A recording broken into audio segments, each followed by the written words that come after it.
So John, it's time. I think so. It's finally time. Yeah. Time to retire FSD beta tester. We're no longer beta testers. We're now just lowly supervisors. That's right. That's all we are. We're middle management. Yeah. So it's time to retire the shirt, right? That's right. Okay. Are you ready? I'm ready. Here we go. 1, 2, 3, and Woo! there we go. Somewhere in here. Oh, what is this? What are the odds we're wearing the same shirt? The same. We're on ego trips now. Hey, y'all, it's Dr. Know-It-All. So yes, us two ego trip people are here. Let us talk today about, first of all, to give you a little bit of a pat on the back here, because you created a little bit of a firestorm in terms of the Tesla AI team and Ashok Elaswamy, who is the lead for Tesla's AI team. So congratulations on that. Do you want to share the screen and take a look at it right away? Yeah. Okay, if you want. Yeah. Let's go ahead and take a look at it, and I will play it. I was saving it till now. So it starts FSD version 12.3 versus the construction zone. Yeah, it's actually probably 12.3.3, I think, is like that's the latest of the latest. And you can talk us through. Yeah. Well, basically, this is a construction site I've had to go through. It seems like almost every day for the past 9 months or so. Oh my gosh! Sometimes to set it up, it just seems to not be moving very far, and you have to go off road, as you can see. And I didn't think it was a big deal when I filmed this. And actually, I had filmed it in the other direction. This is the return and unfortunately, on the other direction, my stick was not put in properly into the dash cam because I pulled it out for something else, and it didn't record it. In that case, there was no lead vehicle, right? And a construction worker decided to cross in front of me, and it came to a stop. Really? Yes. So not only did it enter in there, it came to a stop where we're supposed to let him across and everything else. And I was sitting there just ready to hit the brake, and it's like, whoa, it's doing it on its own. And then he goes by, another one kind of waved the car, and then the car just kind of went on. And the irony is I was bringing a family member to the DMV to get a renewal of the driver's license, and it drove all the way there. So, I mean, it was great. The very first drive was going to get the driver's license, and it was flawless. So on the way back, I had noticed when I was there, I'd wanted to check it out to see if it was right. And then I realized there was something wrong with the stick that wasn't playing back. So I got it on the way back, and now I didn't think it was a big deal. It was like, it shows that I can do a construction site. Right. The big deal in this case is the fact that it went off road into the dirt. That's what struck Ashok's eye when he looked at it, and enough for him to give this commentary. Yep. So I'll go ahead and read it, I guess. So whether some surface is drivable or not is all contextual. So very important point. It's most of the time it's the asphalt or sometimes cement or something, but sometimes it can be grass. Sometimes it can be dirt, etc. We typically don't want the car to drive on dirt, but since the paved road is closed, the car needs to drive on dirt.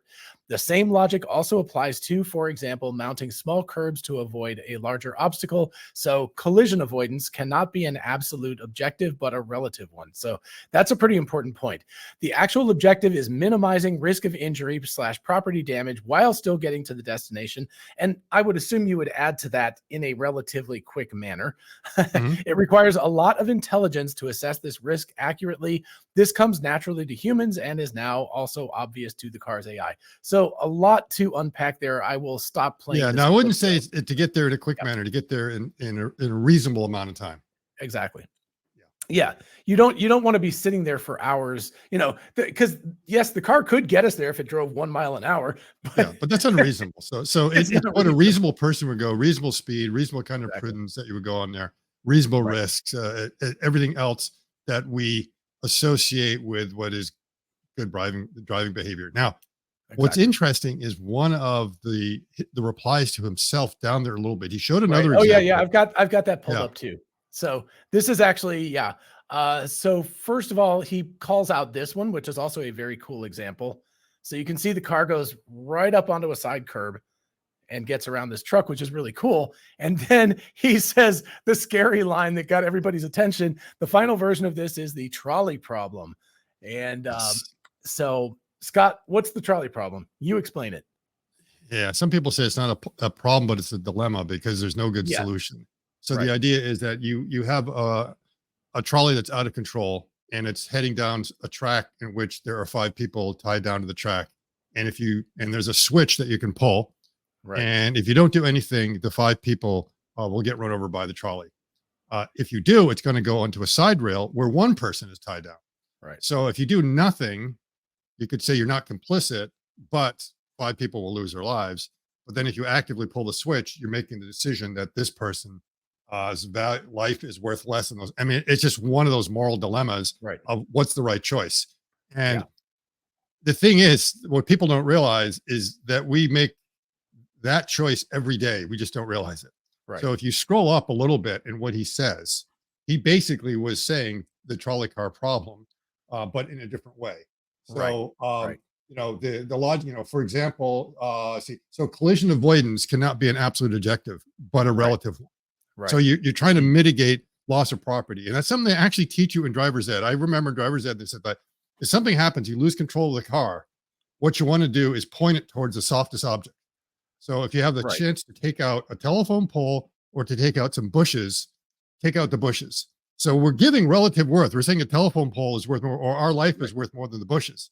Right. And of course you could say, yeah, but what about if some rare bird species was in there and it was the last one of its species and you just wiped it out? Right. You know, it's like, well, I didn't know. I mean, you can go down this thing. We've got throughout our entire life. Our entire life is trolley car problems, and we don't realize it. Right. So when everyone does that, I say, aha, there's a gotcha. But I would turn around and say, well, wait a minute. We are constantly making that decision because there's always this risk benefit analysis that you have to do. Right. And that is when you take it to the limit, this extreme. Yeah.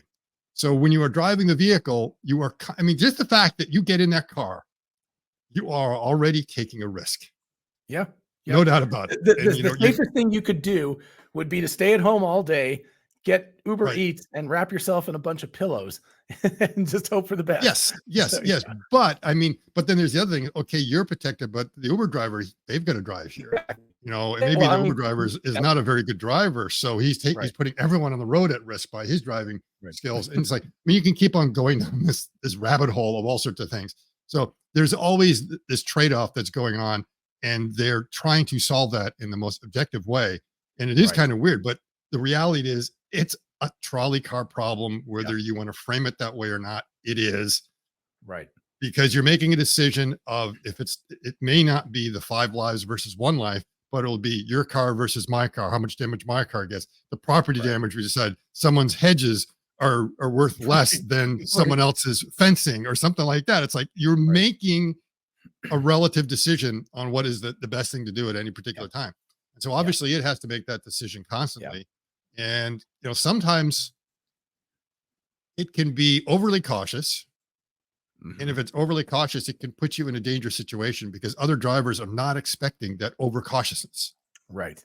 And I've noticed when I was driving V11, you probably noticed the same things, that sometimes we get very skittish about certain things and you were really aware of what was happening in the cars. Now, I've got a bunch of clips I'm going to release later tonight.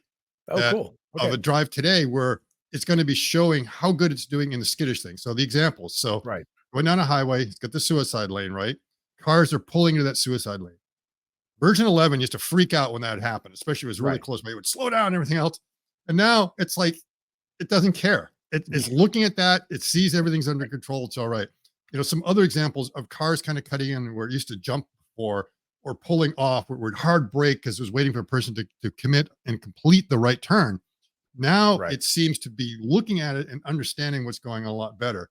I also had one where when I came back to the construction zone tonight, it was, they had kind of completed the work for the day. So we actually were on the road.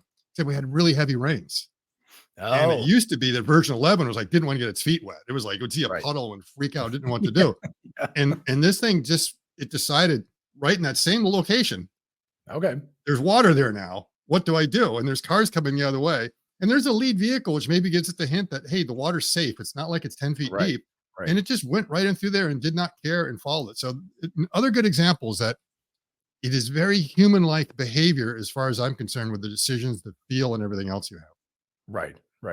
And I think it's also important. Let me bring this back up again here, but it's important to say, so trolley problems. Yes. I mean, the trolley dilemma is a lovely philosophical thing because of course you can say the good of most of society is better than the good of one. You could say interacting at all is bad.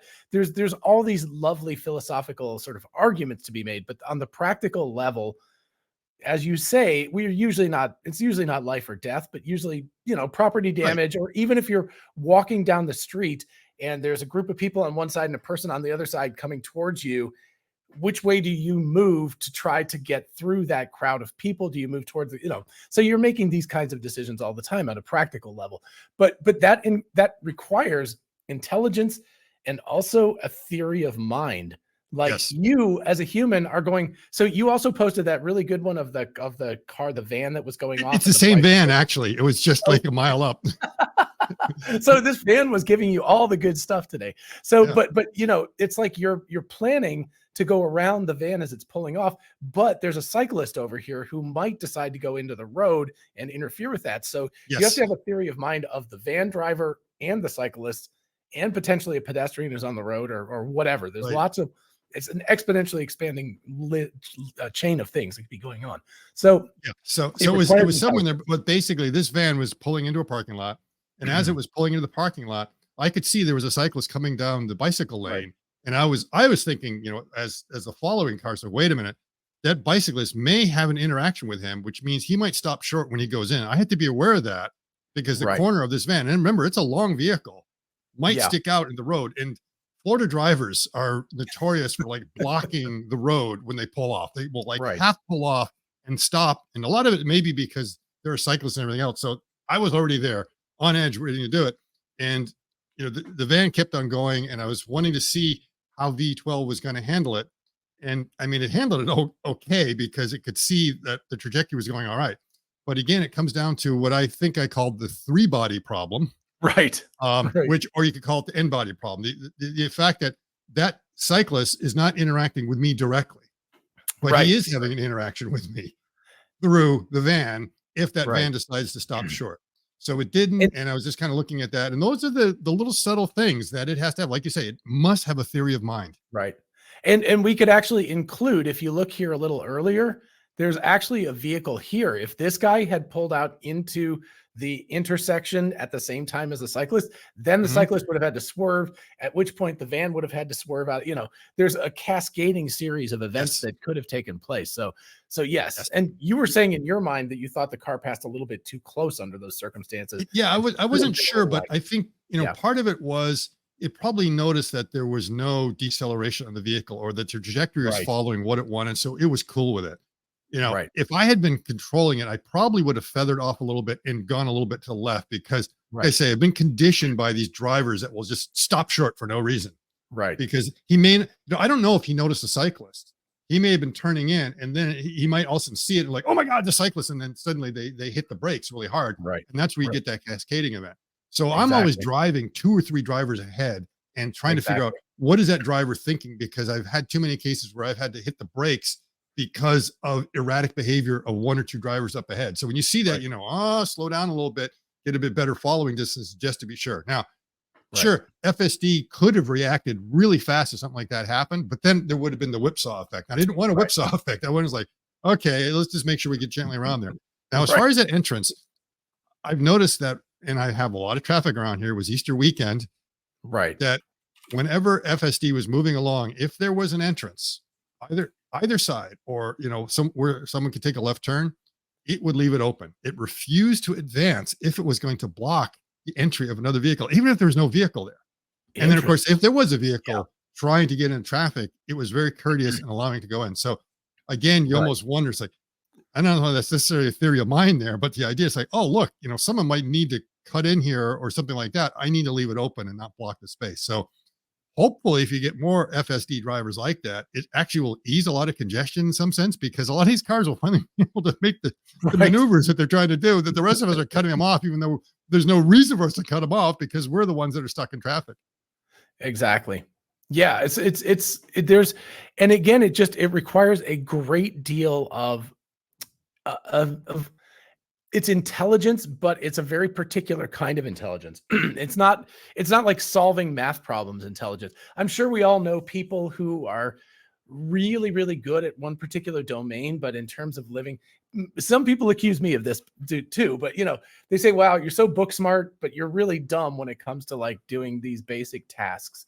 And a lot of that comes down to the fact that sometimes people don't have that that ability to have a theory of mind of other people to the extent that they might need to in order to make that stuff work. So yeah, it's very interesting. I was trying to find my example. I can't find it right now. Right. But And of the course, one of part of driving. the theory is you don't necessarily have to think of what that person is doing, but think Yeah. of what you would be doing there, which is what you do when you play chess. Right. That Right. you're thinking of like, what is my opponent's likely move going to be? And if I was the opponent, what would I do at this point? Right. So you know right. that. And again, that's how driving needs to be. It's a little bit like a chess game. You need to be looking a couple of moves ahead. Yeah, exactly. Exactly. Let's see if I got someplace in here. Aha. So I'm going to turn off the sound here, but there's a little section here. Unfortunately, I didn't get this going the right direction either, which was unfortunate, but let's see if I can get this. Yeah. So I got this going back just like you did, but the other direction was even more impressive. But basically I was filming something in the car, but I wasn't like recording the screen or the forward motion of the car. But in just a second here, you'll see that someplace up here.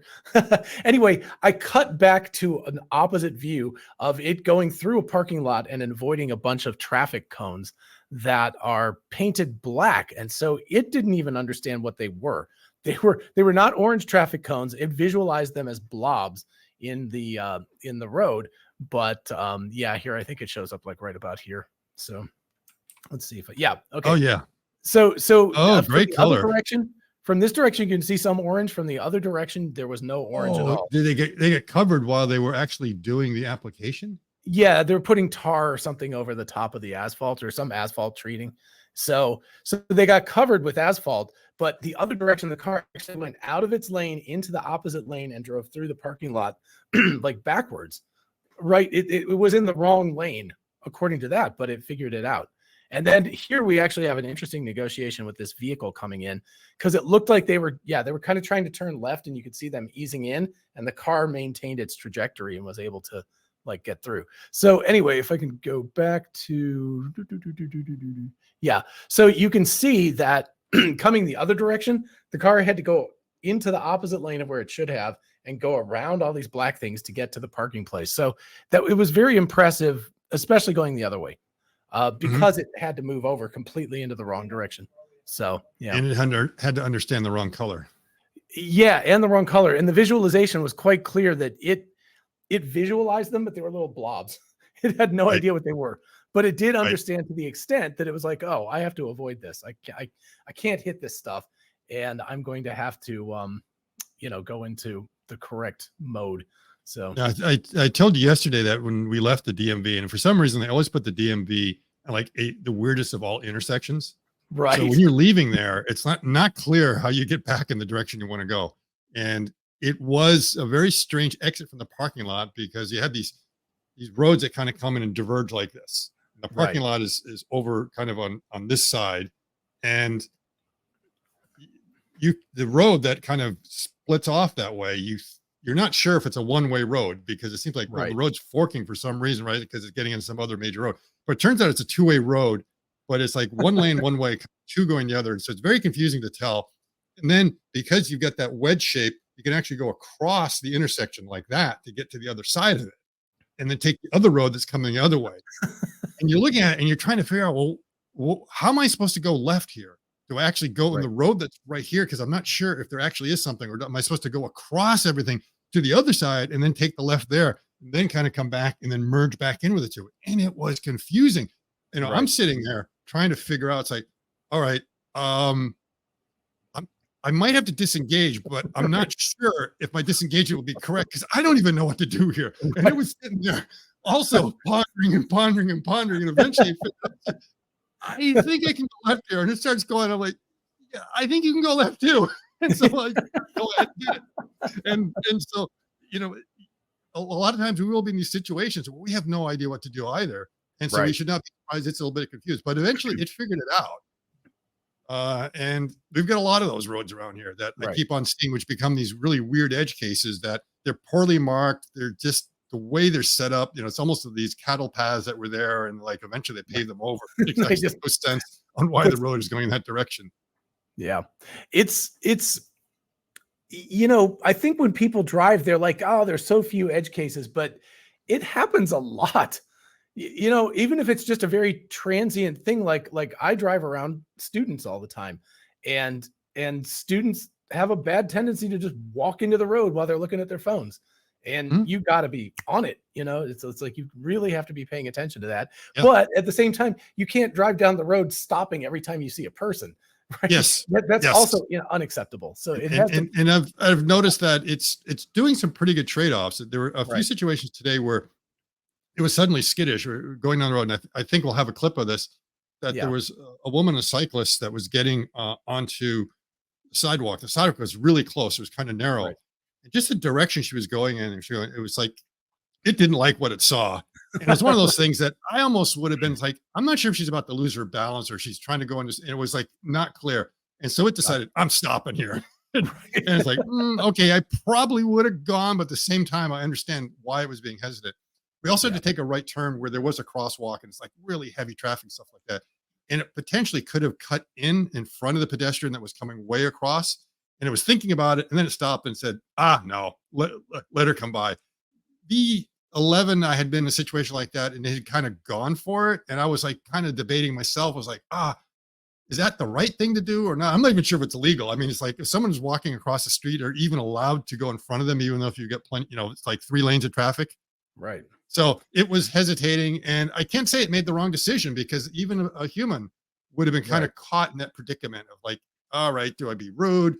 I can probably get away with it and it's safe, but is it really the right thing to do? And then as far as I'm concerned, you know, the most important thing is that we didn't have a trolley car problem there to have to worry about solving. It wasn't a dilemma. It was very clear. Either, you know, you take a little bit more time, or you do what you think is probably the most prudent thing at that point. But I mean, but again, that's what we humans are doing all the time, is you're measuring.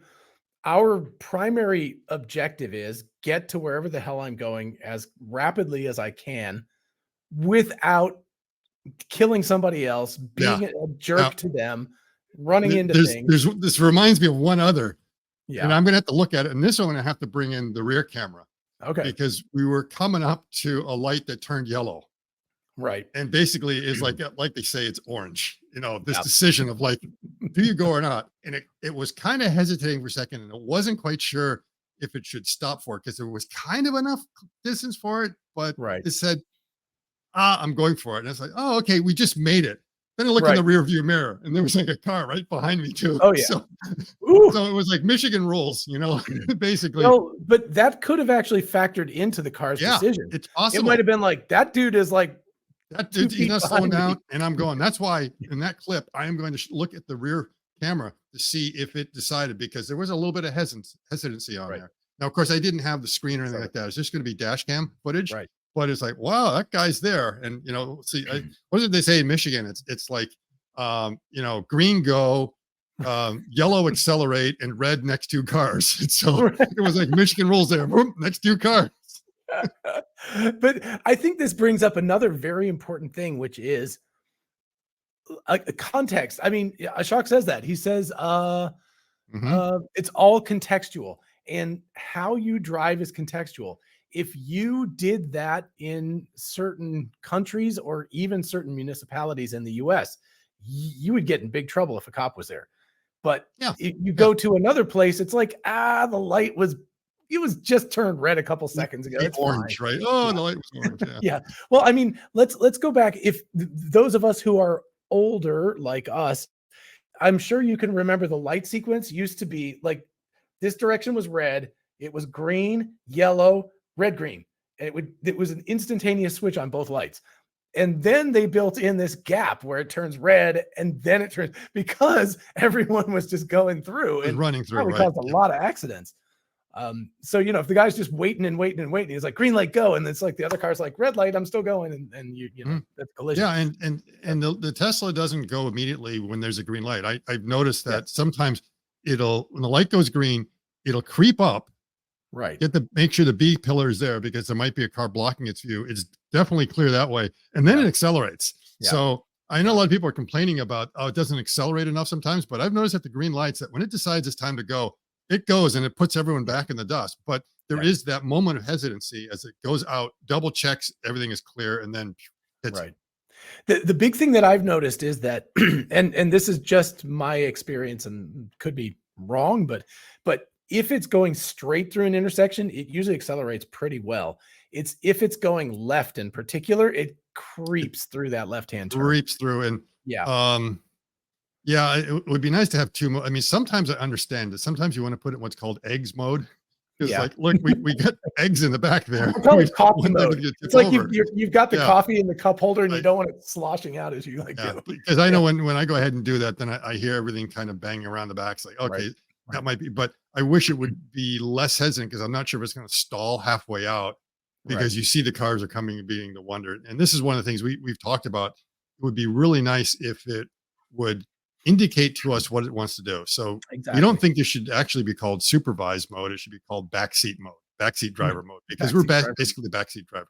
We're Yeah. constantly calling into question everything it's doing. Why don't you go faster? Why don't you go slower? It's clear. Come on, hurry up. And a lot of times when we disengage, it's because we are the ones that are really nagging at that we've decided to take over and be the backseat driver and say, well, we know how to drive better than you. And it might have been, Right. I got this under control. Just let me drive. I mean, that's usually the response that you have from a backseat driver, right? Yeah. It's like, Yeah. just shut up and let me drive. I know what I'm doing here. Okay. Martha, be quiet. Yeah. Martha, I'm But- driving. But the only way it could do it is if it would give us some feedback, if it would just sort of give us the play-by-play of what it sees. Now, we saw the Right. figure robot did that, right? It was able to explain why it did a sequence of events. I would Right. like to see the Tesla do the exact same thing, that as it gets ready to do it, it's going to say, I'm waiting here for these two cyclists and a car on the right. And it's looking and it's like, Right. okay, everything is clear. Oh, another car just came out from another Right. road there. I'm going to have to wait a second till it's clear. It's like, okay, everything's clear. I'm just advancing to double checking the B pillar. I'm going to accelerate in 1, 2, 3. And if it did that, then I would sit back and I would not disengage. But in many cases, I'm sitting there like, I don't know if it's going to do it this time. If it's waiting for the next cycle, I'm in a hurry. And then, poop, I'll go ahead and tap the accelerator to do it. So, and it should be audio and audible, because in those situations, I am not looking at the screen to see what the blue line is doing. Right. I'm Because you're not looking both for ways to make small sure what's text I going can't on. read. Yeah. I'm doing what I'm supposed to be doing, and that is I'm looking around. And actually, I've had nags. I've had it where I'm sitting there and I've got a 135-degree turn I have to go through. And my eyes are over there and they're peeled like this. And I'm doing that. And suddenly the camera in there thinks I'm not paying attention. And I start getting this thing. Oh, the eyes. It's like, look, and that's when it's like, look, stop being the backseat driver. I know what I'm doing here. Paying attention. Stop being a backseat driver is what it ends up being. So if we were getting information, I would feel more comfortable, and I would disengage a lot less. But at some point, we have to make that decision, either go or no go. And our no go, I think, is a lot sooner than what it's deciding. Yeah. Well, I mean, there's two. Number one, have you seen the Aptronic demo today? Pretty cool. Oh my goodness! It did the same thing as Figure. It did a thing where it talked. I'm not surprised. It did a C-3PO acting out a C-3PO scene. We'll have to do a whole separate video on that, so we'll save that for later. So but the other thing about this is that like the big thing that I noticed, and it's less with 12 a lot, but that has the changing of its mind. So let's say it goes halfway through an intersection and you got a guy who's riding your butt. And then the car decides, oh, I'm going to slow down. That's an accident waiting to happen, because he's not assuming you're going to do that. He's like, you're halfway through a 4-way stop sign intersection. You're going to keep going. And those moments are super dangerous because and you're driving a Tesla. So he's assuming you get a rocket. He's like, I expect this guy to be gone. He's at the next stop sign already. So it's consistency of behavior. Even, you get behind somebody who's driving like really slow and conservative. You're like, well, I know who that person is. You model that person out. You're like, they're not going to leave the stop. They're going to stop for 2 seconds at the stop sign. They're going to wait. Then they're going to like just ease through. And so you pay extra attention to them.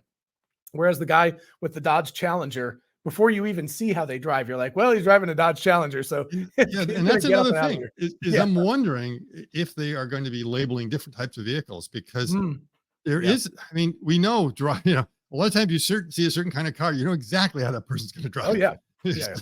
Okay. Yeah. I've seen them before. Right. It's like, and so the same thing is like, if you're seeing a pickup or something like that, a lot of times there'll be contractors that might be a bit more aggressive. Right. If you see a pickup with like lots of junk in the back, you're like, oh, okay, I want to give him a little I'm gonna bit more back off. breathing Yeah. distance because stuff might be coming off. So Right. a lot of those things that we do are these decisions that we're making based on past behavior of vehicles that are very, very similar in that kind of Right. class.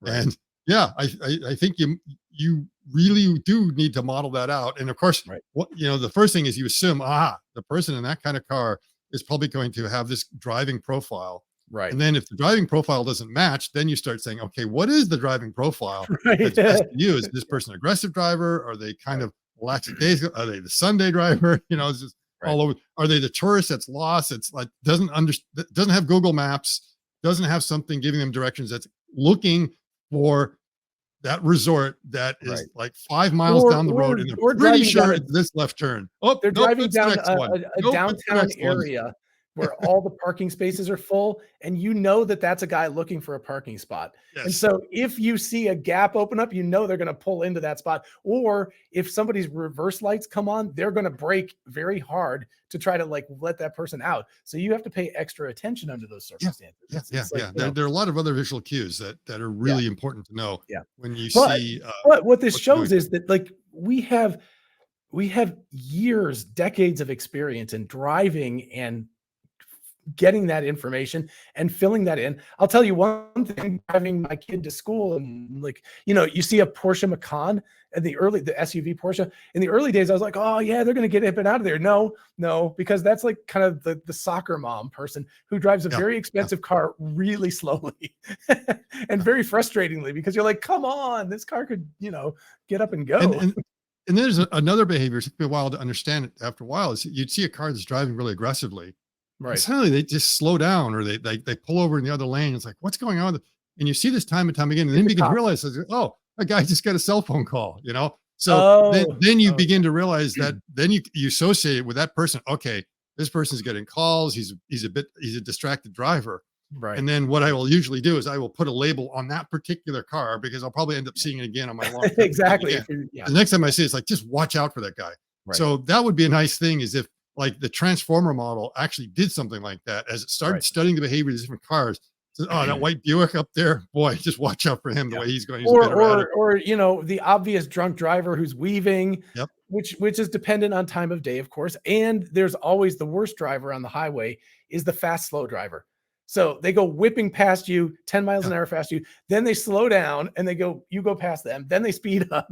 That's a really frustrating. And again, sometimes I think that's a distracted cell phone driver or something like that. The call, and they start talking, or somebody who's not using cruise control or something along those lines. And just basically lackadaisical. Or sometimes I have a conversation with someone and they just don't realize how their speed is going all over the place. Yeah. But I mean, so just off the top of our heads, we came up with a number of different profiles. So none of this stuff is trained, right? This is all just feeding these things data, feeds the neural network data. It would be really interesting to hear from Tesla's AI team. Like, is that emergent behavior?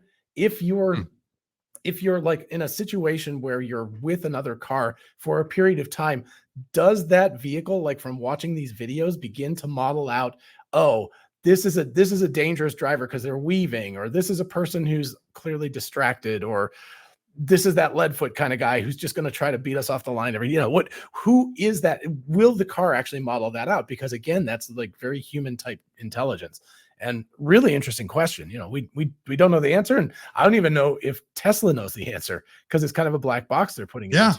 That will be interesting, because there are just so many edge cases, and we're able to react to these edge cases that we've never seen before, because we have enough experience to be able to put the pieces, and we are always displaying emergent behavior when it comes to driving, and the situations that are kind of come up and arise very quickly. Well, I have to say that I was impressed. Yeah, quite honestly, I don't know how many days, as you would go to work for years and years and years, or grocery store, you can drive the same drive 1,000 times and it's never the same drive, because the weather conditions are different, the time of day is different, the traffic is different, the fact that there's a pothole in the middle of the road is different, whatever. There's just all kinds of things that are, a piece of a bed, pedestrian, cyclist, just everything that kind of comes up that will suddenly be different on that particular day that you're not expecting. So it requires, and I think I guess maybe intelligence would be combined with flexibility, because one of the problems with these older robotic types of driving systems, and from what I've seen of like Cruise and Waymo as well, is they're very robotic. They're not flexible. They're like, I'm going to drive this way because this is the way I've always driven it. It's going to be this way, and shut up if you don't like it. That's the way. But the flexibility of like, oh, I've always driven down this road on the slow lane, but today there's a big piece of something in the road. I better get the hell out of the way. Not just assuming like, it's been fine 999 times. It'll be fine this time too. There's got to be some flexibility, some ability to adjust very quickly to differing circumstances. So I think, so this actually brings us to, so Ashok, I want to make sure I say this right. It requires a lot of intelligence to assess this risk. In other words, what it's doing, whether it's doing the right thing or not, accurately. And Elon has been talking about baby AGI. So do you think that this indicates that these cars have a level of artificial general intelligence? Is that something we could infer from this? It feels a little bit like it. It's just, I get the impression it's reading body language better than before. Right. So in the earlier versions, they were constantly trying to do trajectory planning of VRUs. Right. And you can model that all day and do all sorts of things and say, well, if I just keep on taking like the next derivative, somehow I'll get intent from it. And we know the intent goes way beyond that. It's everything about posture, eye contact that you have, what they're doing. So a lot of times the intent is, oh, the person is just like on their cell phone, just talking to someone, just meandering around. Right. And they're not actually intending to cross the street. And the only reason they're turning towards it is because they're turning around to come back. Right. So a lot of times we're reading that and we're trying to figure out that signal ourselves when we're looking at that particular person, see if they're a hazard or not. Right. V11 would get that wrong all the time. Right. V12 is really reading it well. And so, again, I wonder, they threw out all the 300,000 lines of code. And I have a feeling some of it was the trajectory for VRUs and just said, forget about it. We just don't want to hit these things and we want to find the intent. So again, with that cyclist, that was like the first time it was like a little bit shaken by what the cyclist was doing. Right. But other cyclists, it has not had a problem at all. It will know a little bit better. So like around here, I always laugh. It's kind of like Tour de France, where we have a lot of these cyclists on the weekends. Yeah. Yeah. And it seems they can almost tell those that are like the real serious ones versus those that are more of the recreational cyclists, just by the way they're going or something like that. So the ones that are like, you'll give them more room. Right. Whereas the ones that are going on there, it will give them clearance, but it's not as afraid of them. It says, okay, the best strategy is to go by them, because in many cases, that's what they prefer. They just want you to get by them and not go next to them and slowly pass them. It's like, get out of my way and go. But when it comes to one of those recreational cyclists, you're not sure because you can kind of see they're doing this and that and everything else. Right. And that to me is more of reading the intent or almost stereotyping the type of VRU you're seeing to realize whether they actually represent some kind of hazard. And that may be some kind of emergent behavior that is picked up, because we do that when we're driving as well. We are reading that. And if that is the data it's being trained on, it would make sense that it's able to distinguish between different types of VRUs and the potential hazard they may be presenting. Right. Right. And and again, it's just, I think most people know this, but this thing was not taught anything. It basically learned how to read. It learned what a cyclist was. It learned what a road was. It learned what a red light was, a stop sign, etc. It just figured this all out, just kind of like a human being would. And it's very impressive that it can do that. But the consequence of this is that somehow it's got a language, a model of the world in its head, and it kind of understands not just cyclist, but this particular category of cyclist. This is, maybe down to the point where it can actually look at the bike and go, oh, this is one of those beach bikes with big fat tires on it. This is not a guy who's going to be doing 35 miles an hour, on a straightaway. And he's wearing flip-flops and shorts, not, bike clothes. So you can, if the person's just sitting at a traffic light, you can model out that, like, I can in my head go like, that's that type of bike cyclist. This is this type. And you change your behavior based on that. So it's I would assume that it's able to do And, that. and again, you're playing with probabilities the whole time. Yeah. Yeah. I Yeah. mean, Right. The guy could everything get on comes it. down to probabilities. It's like, Yeah. just because they're dressed that way does not mean they're exactly going to do that. Right. But 99.9% of the time, they pretty much do. And then you just have to be on your toes for that rare instance where they Right. behave a little bit different based on your expectations on, like you say, Yeah. the type of bike, the type of vehicle, or something like that. Right. And that's that again, that comes down to that intelligence. And a lot of our intelligence is shortcuts. We're constantly shortcutting so that we can offload the mental, the time, the it's when that 1% pops up and you're like, oh, this is not what I thought this person was going to be. Then your mental capacity comes in and it starts processing a bunch of stuff about it. And suddenly you slow down and you act more carefully around the cyclist because Right. they're like, Yeah. whoa, they're not behaving the same way. It's I thought they based were on past experience. Yeah. Yeah. Yeah. But for 99 times out of 100, you can offload that mental work and you can go focus on something else and not. Yeah. And basically, we're sticking labels on things, right? Labels on things. Yeah. And a lot of people say, well, you shouldn't put labels on people. That's stereotyping. That's The just what reality we is do. our model of the world is just, we stereotype everything, Yeah. absolutely everything, until we realize that our stereotype might be wrong or a bias might be wrong. And then we'll Right. make the adjustment on that, or realize that, well, we kind of put everything in this box right now until it proves otherwise. And then when Right. it proves otherwise, okay, we'll handle it another way. But there's no way you can make it through without making these huge Right. assumptions. That's basically Yeah. what stereotyping is Yeah. you are making huge assumptions about the behavior of all these different things around you and what you need to do to be able to optimize your strategy to be able to survive and to make sure they all survive through it. Right. So, so that I don't know that, but I have seen the car slow down sometimes. Mhm. And it almost feels like one of those situations where you think I'm not going to have to deal with this situation because it's something I've seen before, but all of a sudden it's not. And you as a human driver would go like, ooh, I'm going to ease off, kind of assess the situation again, think about it and figure it out, and then continue on if I assume it's safe. And I see the car doing that sometimes. And even if I personally am like, I go around, I'm like, with older versions of the software, I didn't necessarily, I was like, no, you're totally wrong. Now I'm like, I see your point of view. As if it was like, if it was another driver in the driver's seat and I was in the passenger seat, I'd be like, I wouldn't have done it that way, but I can see why you did do it this way.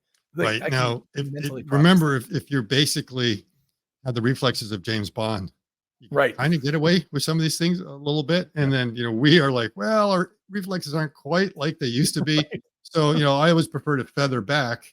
I'm not braking, but the idea of feathering back is like preparing potentially for having to brake, knowing that that's going to be coming up. And then as soon as I can see that the situation is fine, then you can continue ahead. The Right. one behavior that I'm still a little bit worried about is it's still indicating that kind of rubber banding, that it will suddenly aggressively decide to tailgate someone and then back off and then maybe do it again, and even going well above the speed limit sometimes. So it's Interesting. it more or less is using the lead car sometimes as an indicator, Right. and then it will try to catch up. And it's like, well, wait a minute, you're 5 over here, more than enough. Then Right. do that thing back. And there was one situation that I disengaged the other day when going through a green light where there was a lane merge up ahead that construction had just come in and turned it on down there. So the green light was backing up a lot. Right. And then there was about 4 cars in front of us. The light went green, and it just assumed, oh, light's going green. There's 4 cars in front of us. Everything's just going to go, and it just starts accelerating, not realizing that the traffic kind of moved ahead and then came to a quick stop like that. And as it was stopping, it still felt like it should begin to accelerate. I wasn't sure what was wrong there, whether it had sort of, I hit the brakes right away because I feel, okay, it's probably not going to hit that person, but there's going to be a hard break here. Right. And I don't want a hard break right now. I just want to Yeah. I want to be a little bit chill. So I decided to go ahead and do it. So it may have misread that a little bit with the assumption that when the light goes green, all the cars go, but it didn't realize it was one of those situations that just because the light's going green, the cars are really not going to move. And that their lurch forward is basically a fake movement, false movement that you need to read a little bit better. Yeah. There's the one of the situations, there's 2 situations I've disengaged in recently that weren't just because I felt like it. Sometimes I'm like, yes, I just want to take over for a minute because of whatever. But one of them was the U-turn that we talked about. And I think that came down to communication because I thought it was turning left And when it went to do the U-turn, I was like, whoa, and was not prepared. So communication from the car, like, I'm going to do a U-turn, would have been very helpful. The other one that happened yesterday was weird because it was navigating to the right, had a right-hand turn, and then the wheel started turning to the left, and the car actually started going. And I don't know if it was trying to do like a really wide turn and go around it, which it didn't need to, but there was a truck right behind me eating up my rear end. And I was like, I'm not going to confuse this other guy because that could lead to an accident. We were at a traffic light and the light turned green and the car went like that instead of going to the right. And I was like, this guy's going to assume I'm going left and he's going to go straight on through the intersection and hit me, as I try to spin back right. So I disengaged at that point. That was interesting. And I couldn't really figure out what the car was doing there. The only thing I could figure was maybe it was trying to because the noodle was pointing to the right. So maybe it was trying to do like a wide turn and it thought that the curve was really close, which it wasn't, but I don't know. It was very strange. That was a weird one. But yeah, but anyway, but we were talking about quite a few miles. Like version 11 of the software, I disengage all the time. This one I really don't, unless it's like I want to drive around behind the mall or something like that, because it still doesn't have navigation that I can plug in. But yeah. And the other thing I noticed is I forgot the the highway stack is still version 11. Yes. So when I went to the airport today, there's a lot of driving on side streets to finally get out there. And when I get on the highway, I was expecting it to have that same kind of behavior. It's like, wait, right. Driving, it's like, oh yeah, it's version 11. Right. And it's distinctly different. It's the whole feel of driving on the highway right now feels distinctly more robotic. And I think it was like when we went, was it version 11? When we went to a more advanced version on the city streets, but it was using that old like 5-year-old version of the software on the highway, where it was like the turn signal would turn on. There was 3 seconds. You had to push the indicator to like tell it to go. And that, it felt that kind of discontinuity between the behavior of the car with the two different circumstances. But yeah. But I'd have to say that a lot of the criticism I had of FSD, a lot of places around here, they're gone. Yeah. A lot of the turns that it was just never getting right. A lot of things I just wish it would smooth that out. Just almost all of them have evaporated. Right. And even things like phantom turn signals and phantom windshield wiping. Phantom braking, phantom turn signals. Phantom braking gone. Yeah. Yeah. A lot of it, it's doing really a very, very good job. Right. There's some places but I think it's just when they get more training examples, it's just going to get better and better. Yeah. And then eventually, it's doing a really good job in most traffic circles. It's really doing pretty good. It could still do a little bit better in some situations, but again, I think it's just once they get more data for that and more examples, it'll probably be pretty smooth. Very good around like lots of pedestrians. I'm always having to drive, always have to be worried what's going on. There's just VRUs all over the place, and it's handling that quite well. I really, there's a few navigation things that I think it needs to understand a little bit better, which is more like familiarity of a particular area and what's the best lane to set yourself up in, know what's going on. And I tend to plan a little bit more in advance. It seems to only wait till like a half mile before to figure out which one it is. And sometimes it's like, you almost want to set it up 3/4 of a mile to a mile before, just because there's some strange things that are going to go with the traffic pattern. That comes more with familiarity. Well, and that comes down to, again, because I've driven up to Washington, DC area so much, when I'm there, the car drives great because I don't know all the tips and tricks of the local driving. When I'm in my hometown, then I'm like, no, you want to be in this lane right now because the traffic's not going to let you in and you have to be over here in just a second. And, there's all that local knowledge. And it depends upon the time of day. Yeah. Exactly. Certain times of day, you need to be in this lane now. Yeah, exactly. And other days you can be like, just wait to the last minute. Right. So it's that local knowledge, like, thing that's also very important. And so, when you think about it, I've heard people talk about, what is it, far as I'd call it, the driver's seat. I don't know what the bar for full self-driving has always been so much higher than the bar has been for Cruise or Waymo, because in those situations, you're clearly the passenger. It's essentially an Uber with nobody driving. And so you're in a mode of like, this thing's going to get me there. Don't worry about it. It's all there. When you're sitting in the driver's seat, and especially when it's your town and all the paths well, you know every lane that you're supposed to be in, you know all the tricks and all of that kind of stuff. Your judgment is like at a very, very high level.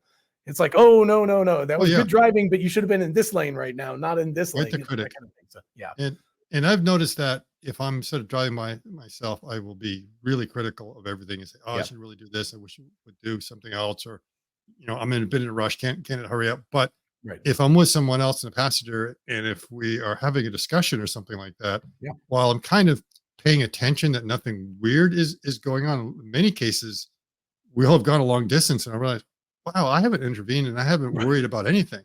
So right, if I'm right, driving, I'm really focusing and I'm worried about the guides tailgating me from behind and yeah, what I should do to be courteous to him. But if I'm not doing that, if I don't care about him and I don't sense it, I'm perfectly comfortable. I mean, yeah, really, it's like yeah, the ride is comfortable. And I agree. It's like if you are literally in the back seat as a right, passenger, you will be fine. Every now and then, but even then, a really good driver, if you're in a back seat with a really good driver, you do feel little movements around there. Now, part of it right, might be that the dynamics of the car feels a little bit different back there. But yeah, the other thing is the driver knows they're about to take this turn and they brace themselves for it. yes, The and you passenger suddenly are doesn't. like, The yeah, passenger suddenly feels this and they're not aware of that. So you begin to notice that whenever you're in a taxi or something like that, well, the ride will be kind of comfortable. But you keep on thinking, maybe the taxi driver could have been a little bit better. right, But no, it's he's probably driving better than you are. It's just that right, you're not in the driver's seat. You're back there and you're getting thrown around a little bit. yeah, yeah. Yeah, but on the other hand, there's an acceptance. It's like Mhm. my role is to be a passenger right now, not a driver. And you know, we don't really have any evidence of this That, yet, but that, that kids who that's are not drivers yet, like when they get to be drivers in families that had Tesla full self-driving, it'll be really interesting to see how accepting they are of the way the car behaves before they don't yeah, even have licenses anymore because they don't need them. But you know, but yeah. I think the kid, it's just like you with your parents, you know, you came to accept your parents. My mom was that driver who was like, she would always go fast, slow down, go fast, slow down. And so you just sort of grew to accept that. And it's like, well, with full self-driving, whatever quirks are there in the car, if you grew up with it prior to driving, that's just the way that it behaves. So you'll just be used to it. So your mom drove like a Boston taxi driver. Oh gosh. Because Oh, basically a Boston taxi driver has like two modes. Like it's accelerating, braking, accelerating, braking. It's like yeah. No, that was that's always her. And the brakes would always wear out in the cars, and she'd always be like, "Why is our brakes wearing out so fast?" It's like, because you keep smashing them. uh, You know? You so can't John, just you know what the next version is going to be called when we finally get to, I don't know if it's going to be version 13 or version 14, but this is yeah. FSD supervised. But I Yes. realized that at some point we're going to get FSD passenger. Oh, there we go. That'll be kind of the ultimate like mode. F- FSD, you don't have to pay attention anymore. Mhm. That will be nice. Yeah. I don't know. That's going to be I mean, already I'm used to being a passenger when Lane drives the car with full self-driving. So I think in the passenger seat, I won't have a problem. But if I'm sitting in the driver's seat, it's still gonna be really hard not to grab the steering wheel, even when it's like you don't have to touch it. It's like I'll have Mhm. a that'll take some getting used But to, it I think. still comes down to what is the robotaxi going to look like? Because you're not going to have pedals. You're not going to have the steering wheel. You're not going to have a driver's seat. Right. So you want to make ingress and egress very easy for the passenger. So Right. I'm almost wondering, would you have something like a gull wing that opens up, but a double gull wing? I Oh. mean, it opens up and it exposes what would be the Yeah, front well, seat and the back you seat. know, There is no like front seat. It's just very easy for you to go in. right. Is it designed really for two passengers or three passengers? But almost the idea that you're designing it differently, so your experience is going to be very different. You're not necessarily going to be a backseat driver, but you're not going to be a front seat driver either. Right. So how do you kind of balance that it feels like very comfortable, but not something that you want to take over? And again, that B pillar makes it really hard to get in and out of the vehicle, doesn't it? Yeah. Can you Yeah. design a vehicle without the B pillar? Because in a sense, you don't need to have two different passengers. You have just one space Right. opening that you want to go Right. through, and whether that would change a little bit, and whether it's going to depend upon the side of the vehicle. So, remember the original minivan only had sliding doors on one side. Right. because the other side was closed partially because they wanted to be able to get the structural integrity until they eventually figured out how they could build a body that you had the strength to be able to have both of them open up. So Right. there could be some interesting design decisions there when you're actually focusing on a passenger and a certain number of passengers and how it would work to make it easy in out. Because everyone's talking about, oh, the problem with robotaxi is like, what if they don't close the door? Yeah, no, I was going to You say know? that And it's resolves like, that well, problem you because just it'll have like just, the going doors. They're yeah, designed to open and close on their own, no problem. right. And you don't have to worry about whether you're in like really close confines or something like that. It makes it very easy for a person to get in if they got luggage or something like that. They're able to Right. carry it in and not like, oh, I gotta come around like this or drop my head. So I have a feeling they were going to design that in a way to make it very comfortable for a person to get in and out, and also make the driving experience very pleasurable from the sense of where is the ideal place to sit in a car? I don't know. Yeah. Nobody knows Exactly. because we've never had to design a car that way. It's like, Right. where is the ideal It's always place for a designed person to around the sit? driver. Currently, it's like Yes. the driver is the premier spot. Yes. Yes. I was also thinking, like, if you had gull-wing doors and a self-lifting hatchback and a self-lifting frunk, that it could just like kind of like open up all at once and everything's open and you put your luggage in and then it goes zoop and all the things close. Yeah. I mean, it's possible the whole body kind of opens up and then Yeah. you get in and come. They really can think outside the box with this Yeah. in many Yeah. ways, which might be Oh, why. wait. Do you mean they can be unboxed about it? Is that what you're Yeah, saying? they're very unboxed about it, which might be why. Yeah, why Franz is like he's just like he wants to talk about this design, but he can't probably because they've got something so neat that when everyone looks at it, they're just go, Yeah. like, we hadn't thought that you could make a car that way before. It says yes, because you now have the chance to completely redesign the way transportation looks. Right. And we have an idea. We can imagine all sorts of things of what you could do. What would you change? Would you make it 3 wheels? Would you make it 5 wheels? You know, Right. what kind of weird things could you do? Do you have spherical wheels instead of the normal? It's like Oh, what? so How it can you go change the sideways. whole thing? Yeah. You know, it's like yeah. So yeah, it's. I don't think it's going to go that crazy, but Right. there are probably a lot of design decisions that they will be able to take because a constraint has been taken away. Yeah. Yeah. And a new optimum has been decided. That's like, okay, we want to make sure passenger comfort is number one. Absolutely Right. number one. Yeah.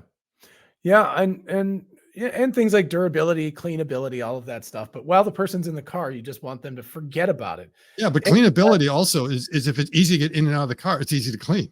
Yeah. You know, Yeah. so Right. it's not like these are conflicting constraints. It's like they kind of in parallel say, oh yeah, if it's easy to get in, move the seats around, get stuff underneath, no Yeah. clutter in there. You know, design the seats so things don't get lost. Because Well, that's and- always a and- problem with the seats. There's always these nooks and crannies where everything falls in there, crumbs fall in there, pennies Oh, fall yeah. in there. You know, your earbuds fall in there. Oh, look at the earbuds. Where the heck Oh. did they go? I hate when that happens. Then I'm Yeah. like, oh, and I'm driving and I'm trying to like fish down there and like Where find is it? them. Yeah. Yeah. And the cell phone just finds like the weirdest local minimum Right. to fall into. Man, it's like, really? I'm thinking about when you no longer have to prioritize driver visibility.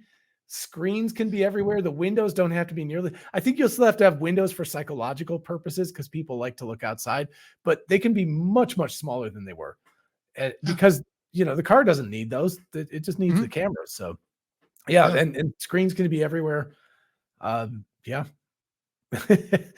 We'll do retinal scanning and directed advertisements to you the whole time you're driving, which I wouldn't honestly, that's kind of a joke, but it's not, because let's say you want to drive for free.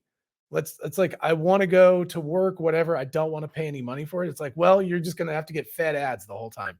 If you want the premium, and you're not allowed to sleep. Your eyes are going to be like this the whole time. They're going to force them to be open. But if you want the Toothpicks, premium right? experience, you pay per mile to be able to watch YouTube or something that you want to watch rather than having to watch these incredible. But I don't know. I mean, it depends, but I could see that being an actual thing. Probably not Tesla doing that. I don't think Tesla would force us to do that, but another robotaxi fleet could certainly make that trade with people. Oh, really crazy. All right. So we've gone from intelligence to being forced to watch ads. I think that's all that ever happens. It's like Probably. everything, Yeah. advertising finds its way into everything. It doesn't matter what it is. So, all right. Any final thoughts about that? Also, again, congratulations on Ashok responding to you. That was pretty darn cool and good post today. Wow. Yeah, I mean, sometimes you have no idea what makes something suddenly get their attention. I Right. just happen to be really lucky. I think some Right. people just say it's shots on goal, right? So if you post enough, sooner or later they're going to do it. But I think you can also, overdo it. And it was just very simple. I kept it as short as possible. There was no Right. need to show the lead up and everything else. And very simple title. And I just posted it, I think, at the right time that it happened to be in his feed. And I think I just like said probably FSD V12.3. So that made sure, but no hashtags. I mean, stuff like that. Right. Typically that doesn't work. You don't do an at Adam or something like that, because a lot of times that almost filtered out because you're trying to spam them. But Yeah. you may have had a filter on that to see what kind of posts there were. And I got lucky. And most importantly, it's not that he looked at it, but the fact that he replied in such a way that it informed the entire community Right. about the thought process of what's going on in there. So it's really nice when we get these nuggets. No, that was I've been appreciating. Ashok seems to be more public right now than he Hmm. has been. And that's I think that's exciting news in two ways. Number one, it's just cool to hear from the guy. Number two, it makes me feel like they're getting pretty confident about this. It's no longer head down, work, work, work, work. It's like, wait, I think we got this working. It's like, Yeah, I think we got it could be this they're seeing some sort of progression, because remember, Yeah. they're seeing numbers and metrics Oh that yeah. we aren't, Yeah. Yeah. to get an idea of how it's actually improving. Right. And they may realize, like, yeah, it is really getting good. And if they just kind of follow that trajectory, Right. they probably know, oh, we know where we're going to be in June. And just wait until June comes around. Man, everyone's Right. really going to be blown away. Yeah, and well, Elon said, we're going to be releasing, I think, versions every 2 weeks or something, and by the middle of May, it's going to be really shining. That was what he Mhm. said. So, that means we could be looking at easily, gosh, what, 4 more upgrades in the next month and a half. So that would And do you be think they're pretty going to cool. go to 13 or jump straight to 14? I spent a long time thinking about that. Maybe they'll stop using numbers. Maybe, I don't know, but I don't know how, I don't know, because maybe they'll do full self-driving plaid or something. So Yeah, who knows? Yeah. I don't know. I mean, Yeah, Windows did that. Remember, sometimes they stopped the numbering, and you had Vista, and then right. what was it, the other one? So who knows? Maybe. Yeah. Well, the reason I'm wondering is because it seems like 13 might be as far as it needs to go. And do they really want to like just plant their flag on 13 and stay there forever? Hmm. Maybe Hmm. it'll be version 13.13 that'll be the final one. Either that or just go straight at it and just call it version 13. It's superstition. Well, there's always going to be new versions after that. I mean, Yeah. there's always room for improvement. Yeah. Maybe Yeah. that's the first one that just is, actually Right. top of the line, is able to be technically level 5. Yeah. Yeah. Yeah, I don't know. We'll see. What we do know is that for sure they've seen at least 2 or 3 versions past what we've seen. So they have an even better idea of what's coming, and they're all pretty excited. So Much better idea. And so if they solve the trolley car problem, that's yeah, I know. something else. My response to him was, I really, really hope you have good simulators, because I hope you're not like setting up. It's like, oh, hey, you want to volunteer? We'll pay you $5 to come here and tie yourself to a railroad track. Well, the one thing I was saying when he was saying that, I was like, is he referring to like Toronto streetcars or Toronto trolley? Because those are the toughest trolleys to figure out. Oh, The rules of driving in downtown Toronto with the streetcars, convoluted and difficult if you are a tourist. You don't know what you're supposed to do or where you're supposed to stop. right. It's kind of a cross between a streetcar and a school bus. Oh, yeah, yeah. You I know know, what you're talking about. You're Yeah, not supposed to stop to the side of a streetcar. You're supposed to stop. right. So you're never quite sure whether you're allowed to pass a streetcar, because you don't know if it's suddenly going to stop. And then you Right. come to a stop where everyone is exiting.